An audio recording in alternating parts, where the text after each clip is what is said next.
नमस्कार, बहुत स्वागत है आपका। मैं हूं आपके साथ प्रेरणा मिश्रा और इस बुलेटिन में आपको छत्तीसगढ़ की तमाम बड़ी खबरें दिखाएंगे। शुरुआत करते हैं रायपुर से, जहां चरणदास महंत के बयान पर सियासी बवाल जारी है। चरणदास महंत के बंगले पर लाठी खाने जाएंगे बीजेपी नेता।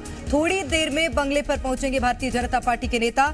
चरणदास महंत ने पीएम के खिलाफ बयान दिया था, जिसके बाद अब भारतीय जनता पार्टी के नेता इस तरह से प्रदर्शन करेंगे। विवादित बयान दिया था और महंत ने कहा था कि पीएम के खिलाफ लाठी पकड़ने वाला चाहिए। तो अब चरणदास महंत के खिलाफ भारतीय जनता पार्टी प्रदर्शन करने की तैयारी और बयान पर सियासी बवाल मचा हुआ है। आपको बताएं, छत्तीसगढ़ के नेता प्रतिपक्ष हैं चरणदास महंत और इनके बंगले पर लाठी खाने जाएंगे बीजेपी नेता और इस तरह से भारतीय जनता पार्टी अपना प्रदर्शन करेगी। तो थोड़ी देर में बंगले पर भारतीय जनता पार्टी के नेता पहुंचेंगे। चरणदास महंत ने पीएम मोदी के खिलाफ विवादित बयान दिया था और पीएम के खिलाफ लाठी पकड़ने की बात कही थी और इसी को लेकर अब भारतीय जनता पार्टी के नेता इनके बंगले पर जाएंगे।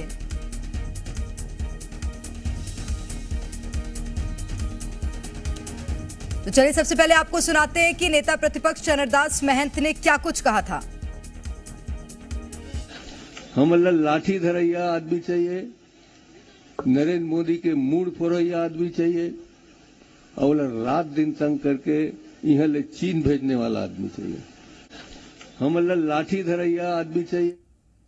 तो ये आपने सुना किस तरह से एक सभा के दौरान संबोधित करते हुए छत्तीसगढ़ के नेता प्रतिपक्ष कांग्रेस पार्टी के बड़े नेता चरणदास महंत ने पीएम मोदी के खिलाफ बयान दिया और अब इस बयान पर सियासी बवाल मचा हुआ है, क्योंकि चरणदास महंत के बंगले पर लाठी खाने जाएंगे बीजेपी के नेता और इस तरह से प्रदर्शन किया जाएगा। सांकेतिक प्रदर्शन होगा। थोड़ी देर में बंगले पर बीजेपी नेता पहुंचेंगे।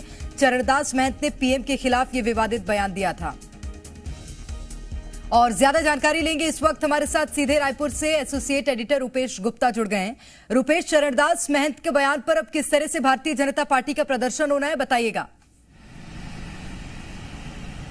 देखिए, चुनाव आयोग में शिकायत होगी। इसके अलावा जो भारतीय जनता पार्टी के कार्यकर्ता हैं जगह जगह पुतला दहन करेंगे चरणदास महंत का। इसके साथ ही साथ भारतीय जनता पार्टी ने मैं हूं मोदी का परिवार और पहली लाठी मुझे मारो का कैंपेन लॉन्च किया है और इसी के साथ साथ जो स्पीक कर रहे हैं पहले और नेता प्रतिपक्ष चरणदास महंत, जिनकी पत्नी चुनाव लड़ रही हैं और जिनके बयान विवादित बोल की वजह से पूरा हंगामा मचा हुआ है, उनके बंगले के सामने भारतीय जनता पार्टी के कार्यकर्ता पहुंचने वाले हैं और यहां पे प्रदर्शन करेंगे। तो भारतीय जनता पार्टी लगातार इस मसले को जोर शोर से उठा रही है और चरणदास महंत को घेर रही है। जाहिर तौर पे अलग अलग तरह के प्रदर्शन किए जाएंगे और हेट स्पीच का मामला भी भारतीय जनता पार्टी थानों में दर्ज कराएगी। तो अब देखना यह होगा कि इस मसले को लेकर के चरणदास महंत और कांग्रेस पार्टी किस तरह से स्टैंड लेती है। हालांकि चरणदास महंत ने बयान जारी करके कहा है कि उन्होंने कि भारतीय जनता पार्टी को छत्तीसगढ़ की बोली और भाषा की समझ नहीं है। बोली और भाषा में ये मुहावरे की तरह यूज होता है, लाठी मारना नहीं होता है बल्कि सख्ती के साथ खड़ा होना होता है। तो उन्होंने अपनी सफाई भी पेश की है।